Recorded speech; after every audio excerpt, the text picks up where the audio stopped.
Okay. So we're standing here today. This is day 4 of our trip round, and I'm with Anup Saha, #1 guide in Kolkata, and also someone that I would call my friend, okay, rather than my guide. And he's going to show us around today some of the colonial buildings, go down to the river, to the Bengali area. So we'll catch up with you shortly, but we're just going to take a walk around Hastingstown and have a look at some of the buildings.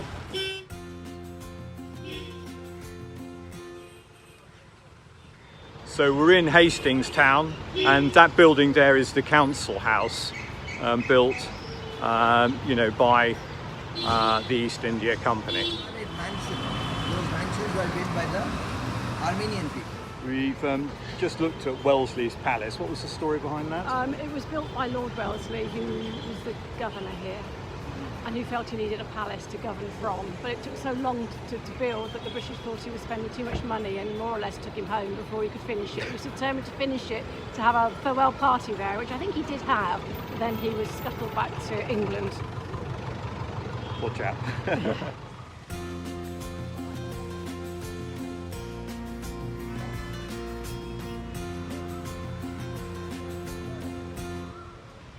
So we're now standing outside the town hall, which was finished in 1807, and this is the seat of sort of the administration of Kolkata, and they were the ones who set up the various educational centres for the Hindus and other religions in the area, which all coexisted together.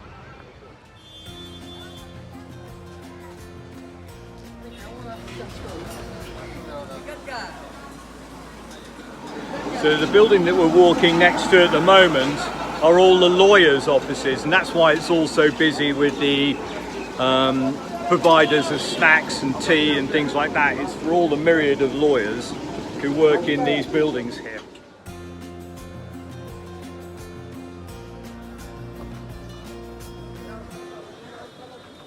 So I'm standing here with Anup's favourite niece, Shweta, and she's a lawyer here in the court, and her offices are in these buildings behind us, and then she works in the courts, which are just here. So she's very kindly come out to meet us and just to say hello, and because she's Anup's favourite, he insisted that she came out to meet me, or meet us.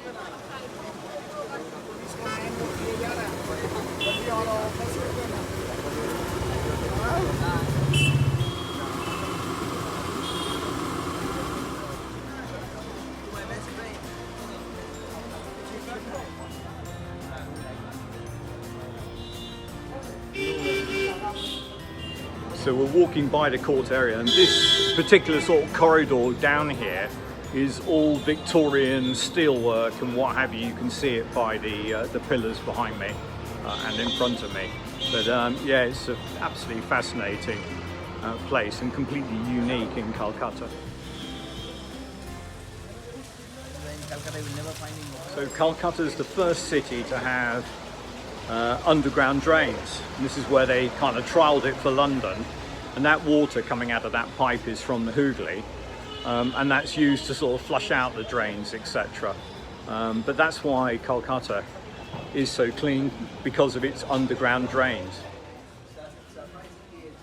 So under the stairs, in most of these areas, under these sort of Victorian staircases, they have a little barber shop area, and you can get your hair cut for 250 rupees. That's £2.50. So we're now looking at a Chinese cannon in front of the governor's palace. So we're looking at the annex building of the governor's house, and that was originally the stable block. So it's very interesting. I would love to take one picture. Yeah.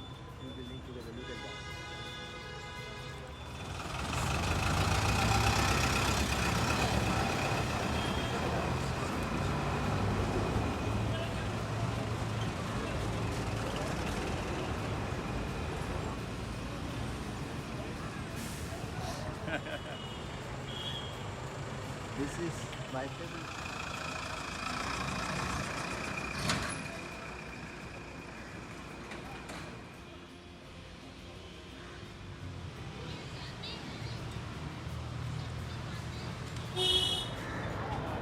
So just over here is the building known as the Dead Letter Building, and this is where the undelivered mail used to go and be preserved, and sort of researchers and archivists can have access to some of those letters. And now it's called the Central Telegraph Office. So all these buildings were built as administrative buildings for the East India Company, basically.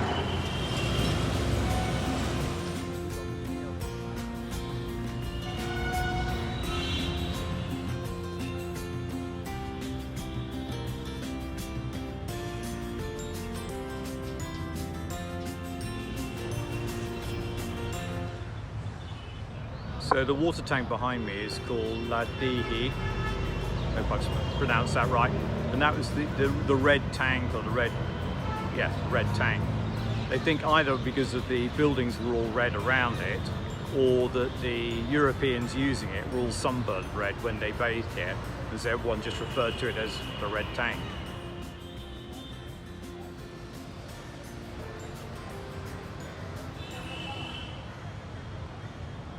So this building here is known as the Writers' Building. It was the headquarters of the East India Company, and this was basically the powerhouse of the whole area, including Burma and places like that, and it was all run from these magnificent buildings behind me, which are now currently under a huge restoration job.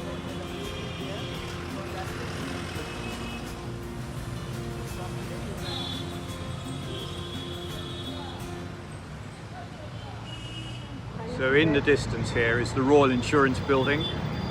The white building there is the GPO. Black hole was there. And what was this one? Black hole incident was in that building, GPO building. Oh, the black hole incident was in the GPO building here.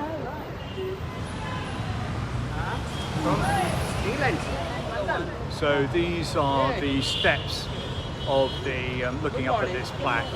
The position extends to the southeast part bastion of the old Fort William, and Fort William was the seat of the Black Hole of Kolkata. This guy is trying to interrupt me, but never mind. So where are we now? We're at the courts. We're at the lower courts, yes. And this is where all the typists work outside, typing up the cases and things like that. So we'll have a wander around and see them all, but they're all here. Typewriters inherited from their fathers and their fathers' fathers, etc. But it's a fascinating place, it really is, going back in time.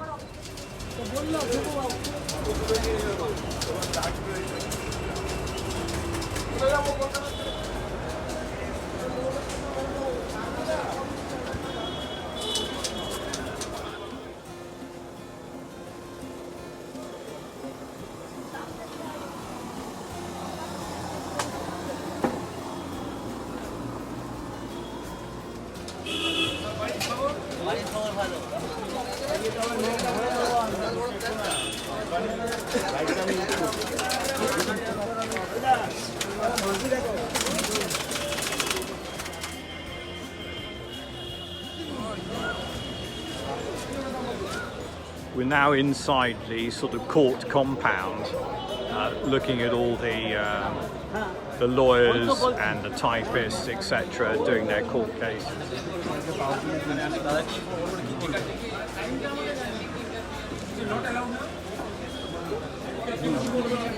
So these are all the lawyers' tables. So the court cases, or the villagers have a dispute, they go and see a lawyer. The lawyer takes all the details for the case. The lawyer then gives it to his secretary, and the secretary comes down outside there behind me and has the case typed up, and that's how the sort of process goes. And this is for the lower court, for the small disputes. So this is the Bakery and Wilson, which is the oldest bakery in Kolkata. So these are the original ovens for the bakery.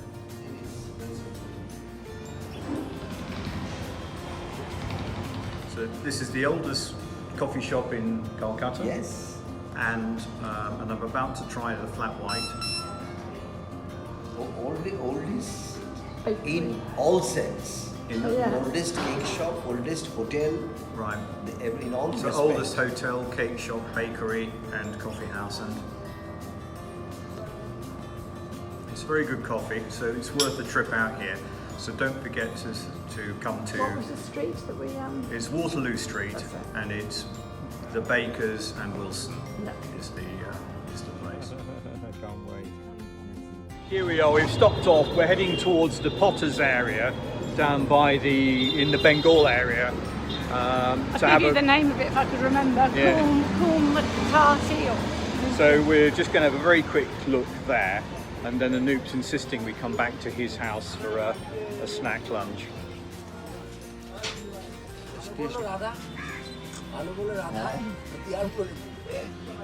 He said that, is it beautiful? She is asking. Yes, it is. This is Krishna.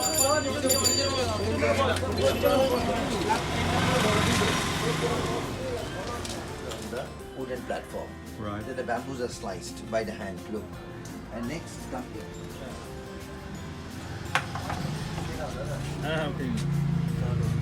These are the figures they make. See how beautiful that is they are. Just take the bunch of hair and straw in their hand, tie it like that. You just tell them the size of the statue. They knows exact proportion of the limbs and hands and everything. Only you have to tell the size of the statue. Yeah. So this is the basic figure with a straw. And first is a wooden platform, then bamboo on it, then straw figures fixed on this, and then you put clay. First clay, second clay, third clay, fourth clay. Every time the clay is sun dry and the crack shows up. For a final layer, and there will be no more cracks. Yeah. Then you paint it, dress it up, people come, buy them, celebrate them, bring them back to the water. Yes. So that's the cycle of the life. Nothing is permanent. And then they just dissolve in the Dissolve water. in the water. So you are not taking anything from the nature. You are taking something, means the God is coming and staying with you for a part of your life, sharing you your happiness, your misery. And that can be 1 day, that can be 3 days, that can be 10 days. And take a look here.